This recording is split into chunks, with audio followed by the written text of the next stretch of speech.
Palestinian Authority that is funded by the Israelis as well as the Europeans, the British and the rest of the international community pays salaries to terrorists. It pays salaries to the people who killed people from getting their salaries. The question. Preventing the Palestinian Authority from... You shut up, please. Let me answer. Can you shut up? Don't interrupt me, please. Well, you don't answer. Or I will be interrupting you each time you speak. You shut up. You are not the one who is asking me the question. You said that I had told lies. Unlike you, I don't tell lies. I'll tell you why. I'll tell you why. Unlike you, I don't speak out of two sides of my mouth. I'm speaking out of one side of my mouth, and it's direct at you. This is insane. Piers Morgan did the unthinkable, and he got a political leader from Palestine, Mustafa Barghouti, to confront Douglas Murray about the Palestine conflict. It was so juicy to watch as Douglas schooled him, leaving him absolutely speechless. Let's see how it all went down. Piers Morgan, after doubling down on his rejection of a two-state solution and pandering to hardliners in his party, has Israeli Prime Minister Netanyahu given up on peace, and should the rest of the world give up on a two-state solution as long as he remains in power? Joining me to debate this is the author of The War on the West, Douglas Murray, and the Palestinian National Initiative leader, Mustafa Barghouti. Mr. Barghouti, let me start with you. Your reaction to my interview there with Mark Regev. Douglas is so unfazed by Barghouti's presence. Just look at him. He's ready to take on anybody in the world. Well, my reaction is that Mr. Regev speaks about Palestinians have to give up. Give up what? I don't understand. And he wants peace. He wants security without ending the Israeli occupation. He ignores the basic facts, which is that Israel has conducted ethnic cleansing against 70% of the Palestinian people, forcing them to become refugees, and is depriving them from coming home for all these 75 years. Second, is ignoring that Israel is conducting the longest occupation in modern history. The type of stuff that a lot of Palestinians love to do. Rattle off Snapple facts without any context, just so they can smear Israel. Anybody can do this for any one side. Okay, now brace yourself, because Douglas is about to take the bull by the horns. I think that there are several things I have to say in reply to Mr. Barghouti, by the way. First of all, when I was on this show last with Mr. Barghouti, he said that he hadn't said something he said, and we actually had to issue a confirmation on the program subsequently that he had in fact said the words that he had denied saying, but that had come out of his mouth, praising the so-called martyrs. Let me say two other things. Firstly, on the question of the West Bank, frankly, in Israel, there are very few people in Israel who believe that even if you can have a two-state solution, now is a good time to talk about it. I was in the Knesset, the parliament, earlier today, and among other people saw the head of the left-wing opposition, Mr. Lapid. He doesn't believe this is a time to speak about a two-state solution. Why? Because if you gave a state to the Palestinians, and don't forget, Israel did give a state to the Palestinians in 2005 in the Gaza, and look what we got from it. The world got its money ransacked, the Hamas leaders making themselves fantastically rich, and then sending rockets into Israel. There's one thing to put an end to the logic of a random Palestine supporter. There's completely another to end the whole career of a West Bank politician in front of everybody to see. Douglas is casually destroying this old man, while all that he can do is witness it in real time. So the first thing is, even the most left-wing figures in Israeli politics don't think this is a good time to talk about the two-state solution because, among other things, it would suggest that there was a reward for the terrorists of October the 7th, and the reward for the actions of that day was to double down on giving the Palestinians yet another state. The second thing that has to be said about that, if I may, is that on the subject of the West Bank, if you go to the West Bank, as I was again the other night, and if you stand in the hills overlooking Israel, you will see from those hills the lights of Tel Aviv, the city I'm standing in at the moment. You'll see the lights of Haifa, and you'll see the lights of Ben Gurion Airport. Now, knowing what Israel knows about what Hamas did with the Gaza, making it into a military infrastructure and firing rockets at southern and central Israel, why on earth would the Israelis give another piece of territory which they didn't have security over in the West Bank to another Palestinian faction, which would have the ability to fire similar rockets at every single part of Israel? Here's an interesting tidbit. From 2001 to 2024, terror groups have randomly fired over 30,000 rockets into Israel, the vast majority of which were aimed towards innocent civilian settlements. Most of them weren't launched during wartime. They were unprovoked assaults happening at random. So I would seriously love to hear the solution politicians like him propose to such a serious problem that people like him should be at the forefront in pondering and solving. I need to add one other thing, quickly. On the subject of the Palestinian Authority, many people outside Israel seem to think that the Palestinian Authority is, as it were, the peaceable wing of Hamas, or is the sort of Sinn Féin to Hamas's IRA. That is not the case. The Palestinian Authority, as well as being a deeply corrupt entity, which I don't need to tell Mr. Barghouti about, he knows well about that, as well as being a deeply corrupt entity, the Palestinian Authority that is funded by the Israelis, as well as the Europeans, the British and the rest of the international community, pays salaries to terrorists. It pays salaries to the people who kill people in Israel. And that is something absolutely impossible to make peace with. That was just brutal. The fact that Mr. Barghouti was so calm during that verbal onslaught from Douglas makes it more funny when you realize that he's just about to erupt with anger, because he actually is. Take a look at what's about to happen. Mr. Barghouti used the word disgusting, so Mr. Barghouti, over to you.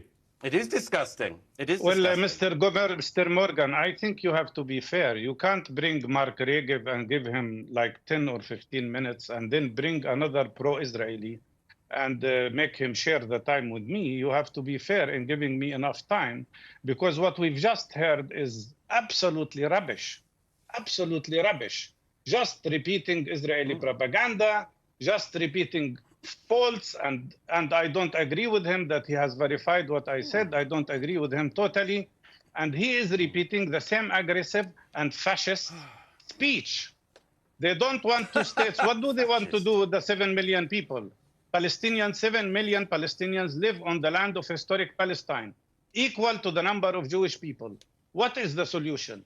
They don't want two-state solution? Fine, let's have one democratic state with equal rights for everybody. That was hilarious. I'm sure that Israel is fine with co-governing over 5 million Jews together with Hamas. That sounds like a very good idea. And you know, look at what this level of misinformation results into. Just the other day, London had its biggest protest in history, with over 1 million Palestine supporters getting to the streets, and it was not fun to watch. The second biggest protest in London's history was only 400,000, over double the amount. Take a look at this craziness.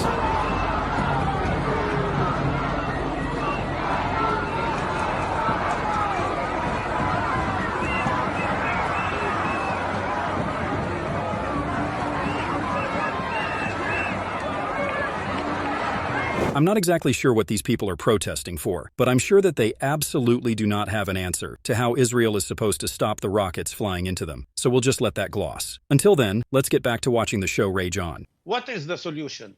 They don't want two-state solution? Fine, let's have one democratic state with equal rights for everybody. But no, Netanyahu and his fascist government, he has fascists in his government. He has Smotrich and Ben-Gvir, who call themselves fascist. These people don't want to see a two-state solution, don't want to see one democratic state. So their solution is exactly what they are trying to do in Gaza now, which is genocide and ethnic cleansing. Genocide. It is genocide what's happening, because we are talking about 32,000 Palestinian people killed, including those under the rubble, and 64,000 people injured, 63,000 people injured. That is 4% of the population. If that had happened in the United States of America, you would be talking about 12 million people killed or injured. Is that acceptable? Okay. Is it not that Israel is occupying the West Bank? Okay, Isn't the United States of America saying that there is occupation? Okay, the international law says there is occupation. As expected, he refused to address any of Douglas's most important points and wasn't even close to proposing a solution to the constant threat of random rockets Israel always has to deal with. But it was hilarious to watch his face burn with anger. Now it's time yet again to watch Douglas as he takes everything Barghouti just said and blow it all in his face. Let me just quickly say this about the genocide thing. Of course that's the case. Mr. Barghouti likes to throw around the word fascist. Fine, I'll throw it back at you, Mr. Barghouti. Not just a fascist, but an apologist for terrorists. Fine. We can all throw around slurs at each other. But more important is the fact that you said that I had told lies. Unlike you, I don't tell lies. I'll tell you why. I'll tell you why. Unlike you, I don't speak out of two sides of my mouth. I'm speaking out of one side of my mouth, and it's direct at you. So let me just correct what you just said. You said what I said were lies. Unfortunately for you, I have here with me the amended Palestinian Prisoners Law of 2004. Now, Mahmoud Abbas, who now runs the Palestinian Authority, signed this into law. This means that, and I'm quoting Article 2 here, Prisoners, anyone incarcerated in the occupation's prisons for his participation in the struggle against the occupation will be given a salary let me finish my point. Will be given a salary by the Palestinian Authority. This is only the beginning. Oh, you think they're freedom fighters? Well, let me tell you another couple of things then. Because everyone watching pays their taxes, and some of their taxes go to the Palestinian Authority. Here's the budget, the Palestinian Authority in 2018. This is the PA's own budget, Mr. Barghouti, so don't lie about that. $162 million was allocated to the Prisoners and Released Prisoners Ministry. In 2018, approximately $193 million was given by the PA to families of the martyrs. There is an increasing list, depending on how many Jews you've killed, of the amount of money you get.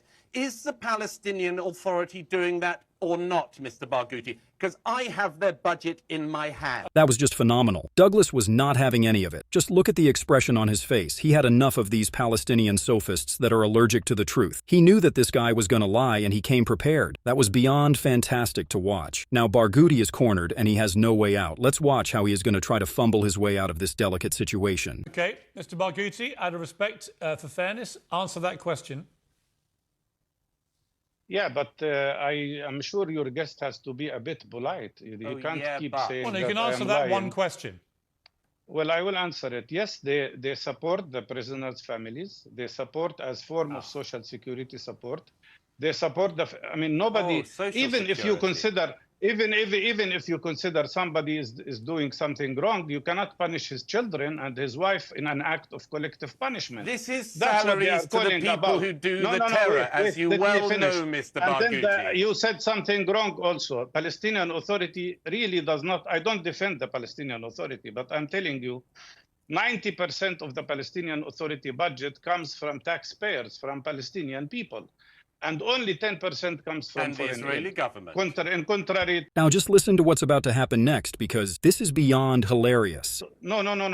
And Israel is committing piracy, stealing our taxpayers' money, preventing health people from getting their salaries. The question. Preventing the Palestinian Authority from. You shut up, please. Let me answer. Can you shut up? Don't interrupt me, please. Well, you don't answer. Or I will be interrupting you each time you speak. You shut up. You are not the one who is asking me the questions. You're not the anchor, so shut up, please. And let me answer. I am saying what you are trying to do here is to mislead the discussion. The main discussion here is there Israeli occupation of Palestinian land or not? If people are occupied, what does international law says? International law says that people who are under occupation have the right to struggle against their occupiers. No, it doesn't. No. That's what the UN says. You can't deviate the discussion. He just got absolutely torn to shreds, and he lost his mind over it. Douglas is doing God's work over here. Here's something that Mr. Barghouti likes to gloss over. In 1948, when Israel was established, it was given territory with a roughly equal population of Jews and Muslims. The remaining densely populated Muslim areas were allocated to Egypt, Jordan, and Lebanon. Both sides could have coexisted peacefully, but no, the Arabs chose to attack Israel from all sides as they were desperate to control every single square inch of land they could get. But luckily, they got their butt kicked either way. Now, let's return to watching Mr. Barghouti hilariously vent his frustrations. And the main fact here is that the problem we have is that Israel is occupying Palestinian land, and Israel is oppressing Palestinian people. Since 1967, Israel conducted 1 million arrests against the 7 million people who are living there. How could this be acceptable? Okay, what we see here is the worst and most difficult occupation. Just to be clear, I am the anchor. I am the anchor, and I'm now going to Douglas respond to that. Douglas. Two things. First of all, Mr. Barghouti talks about the Israelis not wanting a two-state solution. Mr. Murray, speak, please. Mr. Barghouti doesn't want to. Mr. Barghouti, let Douglas Murray respond. Don't talk over him. Yeah, okay, fine, please. Mr. Barghouti doesn't want a two-state solution because he doesn't want a Jewish state. He wants the river to the sea to be a Palestinian state, ruled by him and his corrupt friends. Exactly. This is exactly what he wants. But secondly, he cannot answer the question I've put to him repeatedly. This is the PA budget It rewards terrorism. And let me just finish, Mr. Barghouti, since I allowed you that right in the end. This budget not only extends to rewarding the people who carry out acts of terrorism against Jews and the families of people who do, thus incentivizing terror, and that's the Palestinian Authority. The Palestinian Authority has also now the Palestinian Authority has also now committed to pay salaries to the fighters and the terrorists of Hamas from October the 7th and their families. So tell me, please, Piers, or Mr. Barghouti, where is the good negotiating partner on the Palestinian side here exactly? Well, I tell you what I'm going to do. I'm going to wrap this by saying this. I don't think there is a good negotiating party on either side. I don't think you can possibly have peace with Hamas still in place. I don't think we're going to achieve peace with Benjamin Netanyahu in charge of Israel. That was very cunning of Piers. He pandered to Mr. Barghouti a little bit more just so he would come back on his show and get milked for content a little more. This guy was no match for Douglas. That's all for this. But wait, the fun is not over yet. If you like this, I am sure the video just popped on screen will be more savage. Spoiler alert. Woke activist said, only fools and Douglas Murray. Ugh, not gonna tell all here. Watch the video to unfold what happens next. We're looking forward to this one, and I'm sure we'll be seeing you there.